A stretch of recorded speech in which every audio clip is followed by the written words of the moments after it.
Bonsoir et bienvenue dans Culturel. Je suis ravie de vous retrouver pour vous parler de toutes les pépites culturelles qu'il y a en Sarthe. On va parler de cinéma, on va parler d'humour, on va parler de spectacles vivants et on va même aller prendre des bains de forêt. Mais qu'est-ce que c'est? De Jupille au Mans en passant par Malicorne, c'est tout de suite dans Culturel.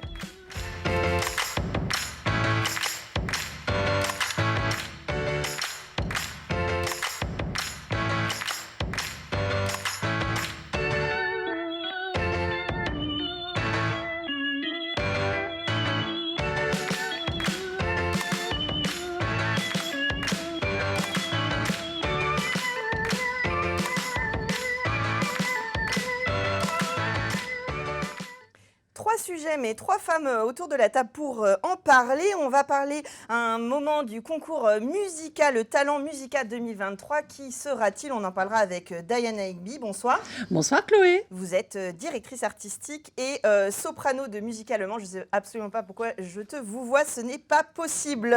Laurence Vogue, bonsoir. Bonsoir. Vous venez nous présenter l'Outien Salon à Malicorne. C'est ce samedi 11 mars à 20h au château de Malicorne. On va en parler dans quelques instants. Mais pour commencer, on va prendre un bain de forêt avec Forêt en scène. C'est la journée internationale de la forêt et ça se fête le samedi prochain, 18 mars, à Carnuta notamment, autour de Jupille, Sandy Servant. Vous êtes la responsable du développement et de la culture à Carnuta. Bonsoir. Bonsoir. Cette fête de la forêt, c'est une fête internationale, c'est une grande fête en fait dans laquelle vous vous inscrivez. Exactement, ça a été créé en fait en 2012 par l'Organisation des Nations Unies qui a voulu en fait mettre à l'honneur la forêt, l'arbre et le bois au niveau international. Donc après, nous, à l'échelle nationale, on va retrouver des centaines d'activités. Et donc, pour la forêt de Bercé, ça fait 5 ans qu'on fait cette fête-là. Et c'est un événement qui est ouvert à tous, qui va être gratuit et qui va nous réunir au moins une vingtaine d'animations sur tout le week-end. Alors peut-être l'occasion aussi de rappeler, s'il le fallait, que les forêts sont quand même un peu les poumons de notre planète et qu'il est important d'aller regarder ce qui s'y passe et près de chez nous. Donc pour les Sartois, notamment autour de Jupille, cette forêt de Bercé, avec des arbres centenaires et tout un écosystème autour qu'il est important de sauvegarder. Ah ben complètement, c'est vrai qu'on parle vraiment du poumon de la planète et c'est vrai que la forêt de Bercé, comme plein d'autres forêts, elles vont nous apporter plein de choses. Et là, la thématique justement de cette journée-là, ça va être le bien-être en forêt et la santé. Donc ça va de pair, même avec la thématique l'année dernière, c'était le réchauffement climatique. Donc là, on allie vraiment les deux. On va faire des sorties et là, on va essayer, nous, de prendre un maximum d'oxygène, faire des grandes embrassades aux arbres et puis également faire même des balades en silence. D'où le bain de forêt qui fait partie de la programmation. Un mot un peu plus savant, on dit la sylvothérapie? Tout à fait. Donc là, c'est vraiment la thérapie par les arbres. Donc c'est ce qu'on on appelle un peu les câlins qu'on va faire à ces arbres-là, ou aussi ça va nous permettre de nous recentrer un petit peu sur notre mental, sur notre bien-être, mais vraiment aussi physique. Et ça va être vraiment de déambuler un peu en forêt, d'écouter un petit peu tous les sons et puis d'essayer de capter en fait toute l'énergie des arbres. Et donc c'est pour ça, et là, il y a des spécialistes un petit peu, soit du bain de forêt, soit de la sylvothérapie, qui vont intervenir le samedi 18 mars. Alors, je dis souvent au public, sortez, allez voir les artistes sur scène, le spectacle vivant. Là, je vous invite à aller faire des câlins aux arbres. Mais oui, on est tout à fait sérieux. Alors, c'est pour les petits comme pour les grands. Il y a même des parcours PMR. C'est vraiment accessible au plus grand nombre. C'est ce qu'on veut. On veut vraiment que ce soit ouvert à tous. Et c'est vrai qu'à Carnuta, on va développer le bol des tout petits. Dès 2 à 4 ans, on va avoir des activités toute la matinée. Et puis après, en forêt, il y aura des randonnées pour les plus aguerris. Il y aura des petites sorties toutes simples pour ceux qui veulent juste marcher une petite demi-heure. Et puis, il y aura des activités, des jeux. Il y aura un escape game pour les adolescents. On essaye d'ouvrir au maximum. Et comme vous l'avez dit aussi, aux personnes en situation de handicap, et même ceux qui ne le sont pas vont pouvoir venir tester en fait le fauteuil roulant spécial forêt, parce qu'ils ont des grandes roues qui permettent de faire en fait de la randonnée sur des terrains un peu plus carrossés. Alors, on a aussi une programmation un petit peu culturelle. Il y a l'école de musique notamment qui va faire un concert en début d'après-midi. Oui, on essaye d'être festif aussi, en même temps que le bien-être. Et on a l'école de musique qui va réunir toutes les harmonies du territoire Loire-Luce-et-Bercé pour proposer tout un spectacle tout l'après-midi. Ils vont tous nous jouer de la musique, donc on va mettre un petit peu de fiesta dans cette journée. Alors, vous l'avez dit, le matin, un peu des tout petits. Après, il va y avoir des animations. Et là, autour de la grenouille, on trouve des grenouilles en forêt? Ah oui, bien sûr. Puis c'est la saison des amours en ce moment, donc autant Donc, dire on en qu'on trouve, on les on entend. les entend surtout, ouais. Et donc en effet, là, au Pays des Nounous, qui est une association d'assistantes maternelles de la commune de Jupille, ils ont fait le choix de développer le thème de la grenouille. Donc les tout petits vont pouvoir avoir plein de choses à toucher, à écouter surtout à pratiquer. Je pense qu'ils vont nous faire des petits sauts de grenouille un peu partout. Eh ben, ça va vous envahir. Il y a un atelier sabot aussi, on peut faire ses sabots, Oui, pourquoi pas? bah, tout à fait. Voilà, on essaye de garder aussi le côté un peu tradition. Et à Jupille, on a la chance d'avoir encore une association qui s'appelle le Foyer Rural et qui fait encore de la démonstration de fabrication de sabots, puisque Jupille était un village réputé pour cette fabrication-là. Donc ceux qui veulent assister à une démonstration, voilà, des machines qui existaient plutôt 19e siècle, puis vraiment début 20e siècle, bah, c'est l'occasion de venir les rencontrer et de voir un ancien savoir-faire. L'occasion aussi, peut-être, de voir la partie pérenne de Carnuta, l'exposition, qui nous en apprend plus sur la forêt, son écosystème, ses animaux et les métiers qui en découlaient d'hier et d'aujourd'hui. Oui, pour ceux qui ne connaissent pas ou qui veulent revenir à Carnuta, pendant cette journée-là, ça va être gratuit, un petit peu comme les journées du patrimoine, et ça va être l'occasion de voir l'espace permanent, donc qui a eu quelques petits travaux pendant le Covid, donc pour ceux qui n'ont pas vu les nouveautés. Et qui est très interactif aussi d'ailleurs avec Tout les à enfants fait. notamment. Voilà, ça va être très ludique et vraiment autour des 5 sens. On veut que les personnes puissent toucher, sentir, écouter. Donc Et là, faire des sauts de grenouille. Non, tout à fait, si. Alors là, pour l'exposition temporaire, on a une exposition sur le cerf. Donc là, c'est plutôt des grands sauts qu'ils vont devoir faire. Mais voilà, ceux qui veulent découvrir aussi l'animal emblématique de Bercé, il y a encore l'exposition qui va être jusqu'au 31 mars. Ouais, c'est ça, c'est jusqu'à fin mars seulement. Et puis le 26 mars, vous avez un atelier pour savoir comment on donne un âge à un cerf. Est-ce que vous savez comment on date, comment on peut estimer l'âge d'un cerf? Vous avez Avec une les idée? bois. Alors c'est ce que Alors, justement oui, souvent on avec les bois, pense, je dirais. en fait, en comptant le nombre de corps qu'il y a au bois d'un cerf. Et en fait non, c'est une idée reçue. Alors on peut avoir une idée, mais pour avoir vraiment l'âge précisément, il va falloir regarder sa dent, et notamment la couper. Et regardez, ça fait comme des cernes d'un arbre. En fait, ça fait un petit cercle par Et année. puis c'est pratique parce que toujours quand on croise un cerf, on lui prend une dent, on la découpe et puis on regarde à peu près quel âge il a, quoi. Voilà, donc là, Jacques Garanger, qui est un peu un spécialiste, va nous montrer comment on peut découvrir l'âge d'un cerf en observant une dentition. Alors déjà, il y a la dentition, mais après, voilà, des coupes de dents. Donc c'est assez intéressant parce qu'il est passionné. Et puis, on en apprend tous les jours. Donc c'est voilà, une petite demi-heure dans la visite. Faut vraiment pas hésiter. Est-ce qu'on a oublié des choses? Ah oui, et le lancement aussi de trophée Jagi pour la forêt. Là aussi, c'est un lancement national pour les projets autour de la forêt et de sa préservation jusqu'à 25, 30 ans, je me souviens plus. À peu près. C'est vrai que ça, c'est des projets qui sont menés par l'ONF, donc l'Office national des forêts, à l'échelle nationale. Et donc ça, c'est vrai que ça va être eux qui vont pouvoir en parler un peu plus, mais ils lancent toujours plein de petits projets. Il y a aussi le concours de l'arbre, des choses comme ça. Donc c'est plein d'initiatives qui permettent de mettre toujours en valeur la forêt. Ouais, et qui ne sont pas restreintes juste au côté, on va dire, nature et environnement, mais aussi peut-être une vision plus artistique, pourquoi pas théâtrale, musicale, photographique. Enfin, il y en a un peu pour tous les goûts. Donc ça, c'est samedi 18 mars de 10h à 18h. Il y a à Jupille le départ à la Croix-Marsonnais pour la forêt. Et puis voilà. Oui, c'est sur différents lieux. Donc c'est vrai que la Croix-Marconnais, c'est un espace vraiment en forêt où là, on aura la grande majorité des activités. Et puis à Jupille, parce que Carnuta, on ne peut pas le déplacer. Non, on ne peut pas Donc, on a le aussi plein déplacer, mais d'activités. pareil, vous pouvez voir depuis quand Carnuta est là en comptant les rayons du bâtiment. En tout cas, c'est une très belle exposition, un très bel endroit à visiter en famille. Et puis, n'hésitez pas, profitez-en le samedi 18 mars de 10h à 18h, la journée internationale de la forêt. Et ça se passe chez nous dans la forêt de Bercé. Merci beaucoup. D'autres propositions. Ce samedi, par exemple, on va parler d'Apollinaire et de Debussy au château de Malicorne avec une soirée musicale, théâtrale, philosophique. L'art dans toute sa splendeur. Oui, c'est ça. C'est ça, donc c'est la 3e fois qu'on accueille Lou Ferreira au château de Malicorne. Lou Ferreira est docteur en philosophie et elle a créé avec le petit-fils d'Oscar Wilde la société, le cercle esthétique et philosophique wildien, la société Oscar Wilde. Et donc, c'est son sujet de prédilection, mais elle est passionnante et elle est très férue de littérature.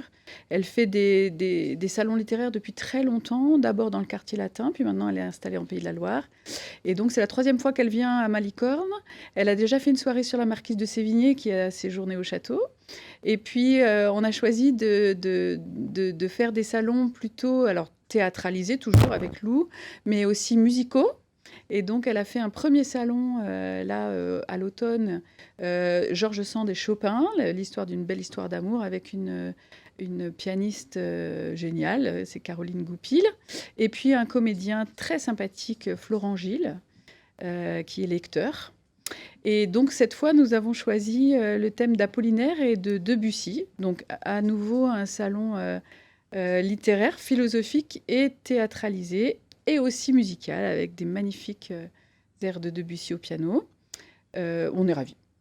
Alors, l'idée, là, c'est aussi de faire vivre dans le château ces cercles-là tels qu'ils auraient pu exister il y a des siècles, enfin, tels qu'ils ont certainement existé, peut-être même à l'endroit même où ils se passent, puisque vous ouvrez le château, qui est un château privé, et là, vous ouvrez donc pour recevoir les personnes qui veulent profiter de cette musique, de cette ambiance et du spectacle, en fait, de Lou, qui théâtralise beaucoup, même les questions philosophiques sont, on va dire, mises en scène. Tout à fait, tout à fait. Donc c'est vrai que c'est plutôt théâtralisé qu'un salon où tout le monde s'assied et pose des questions, encore qu'elle est tout à fait ouverte s'il y a des questions aussi. Et puis on passe un petit moment aussi dans la soirée avec une petite coupe de champagne, avec les artistes. Donc c'est vraiment un vrai moment sympathique. Alors, vous allez peut-être devenir comme ça un des cercles, surtout Oscar Wilde, voilà, pour ceux qui ont lu un peu ses romans, on imagine très bien un petit cercle, un petit peu obscur aussi, peut-être, où il se passe des choses dont on ne parlera pas en dehors. Évidemment, on va sur le site Château de Malicorne pour prendre des places et il faut réserver. On a un très beau site internet qui s'appelle www.chateaudemalicorne.fr. Et donc, dans la rubrique spectacle, vous pouvez aller cliquer sur nos projets et vous trouverez le lien sur la billetterie de l'événement. Ouais, et on réserve évidemment. Ça, c'est pour ce samedi. Il reste encore des places. Il reste encore des places, oui, oui. Donc, Et si vous avez peur de ne pas avoir d'essence pour la Malicorne, il y a encore de l'essence à Malicorne.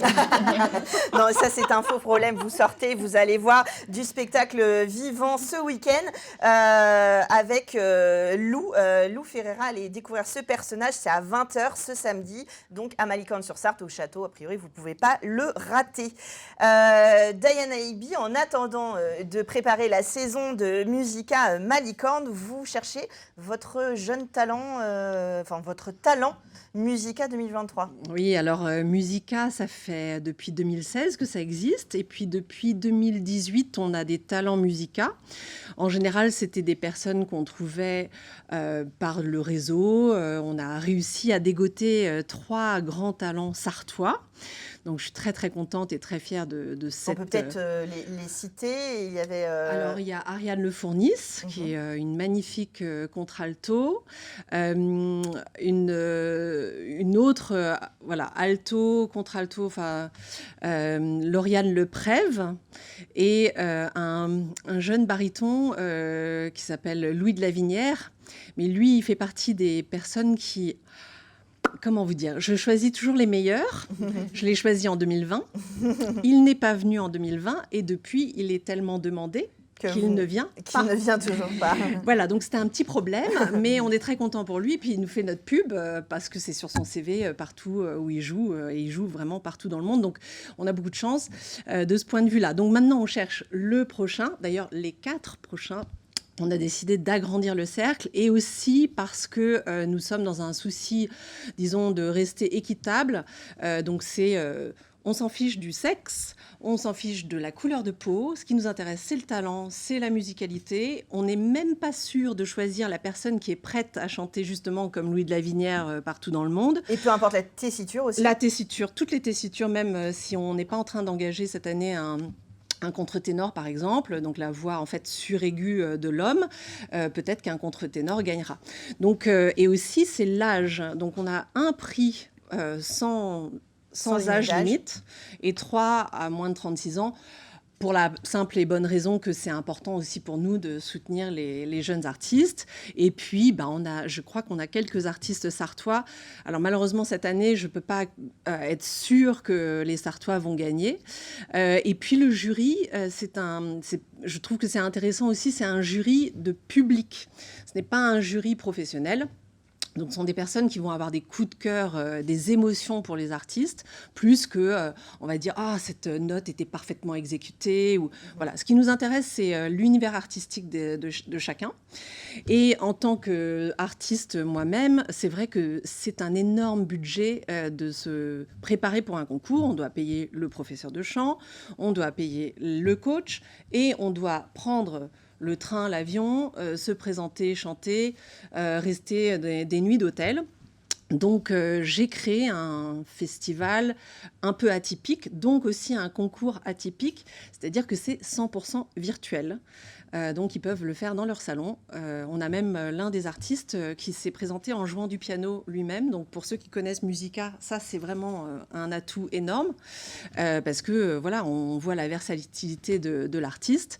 Donc, et il y a beaucoup de gens qui me disent « Ah oui, mais vous faites quoi? Qu'est-ce que vous allez jouer cette année ?» Et en fait, ça n'a aucun intérêt. Je peux annoncer, d'ailleurs, le programme vient juste d'être mis sur le site, donc si vous voulez regarder, pour vous inscrire aussi. Mais c'est voilà, les 4 préférés, donc c'est même pas les 4 meilleurs, c'est vraiment nos 4 préférés qui seront invités à venir à Musica. Et puis j'espère, à titre personnel, avoir au moins une personne qui a plus de 36 ans, parce que voilà, il n'y a pas... Et peut-être en avoir une ou deux qui sont... assez prêts pour pouvoir peut-être, pourquoi pas, partager la scène. Il y a encore quelques rôles qui ne sont pas attribués dans la programmation. Voilà, alors on a les rôles qui sont déjà en place si jamais, parce que si on a 4 barytons et qu'on a un rôle de soprano qui est libre, Oui, on a quelqu'un en place. Mais l'idée, c'est voilà, d'agrandir la famille. Voilà, agrandir la famille, exactement. On a aussi des gens qui nous ont dit oui, mais à quoi ça sert de venir? Et je fais déjà de nous connaître, en sachant que derrière Chloé, il y a Servane Brochard, qui était notre talent l'année dernière. Et c'est une soprano assez exceptionnelle. Elle revient donc cette année. Évidemment, je pense que ça ne va pas durer très longtemps, malheureusement. Elle a déjà été très demandée par le public l'année dernière. On a jusqu'à quand pour participer au concours? Donc, on rajoute 10 jours parce qu'on a eu quelques petits problèmes techniques. Donc, on voudrait que tout le monde puisse se présenter. Donc, c'est le 19 mars et ça se termine donc à minuit le 20. Voilà, parce qu'on ne pourra pas faire plus que ça. Et bon, j'avoue, il y a beaucoup de talent. Ah oui, et puis c'est réservé aux personnes qui résident en France, mais toutes nationalités confondues. Pourquoi? Parce que nous, on essaye de faire rayonner le chant français et il y a beaucoup d'étrangers qui viennent se former en France. Donc ça, c'est sur le site musica-lemans.fr. Vous pouvez retrouver le lien pour candidater en ligne à ce concours et devenir le talent Musica 2023 et venir voir ce qui se passe ici au Mans et découvrir tous les artistes qui participent. Ce week-end, donc ce samedi, vous allez parler philosophie, théâtre et écouter du piano à Malicorne au château avec Loutien Salon à Malicorne. Et puis, je vous rappelle, le samedi suivant, vous allez en forêt, ou du moins à Carnuta, à Jupille, le 18 mars. Merci à vous d'être venus sur le plateau et nous, on continue avec une programmation toute différente tout de suite dans Culturel.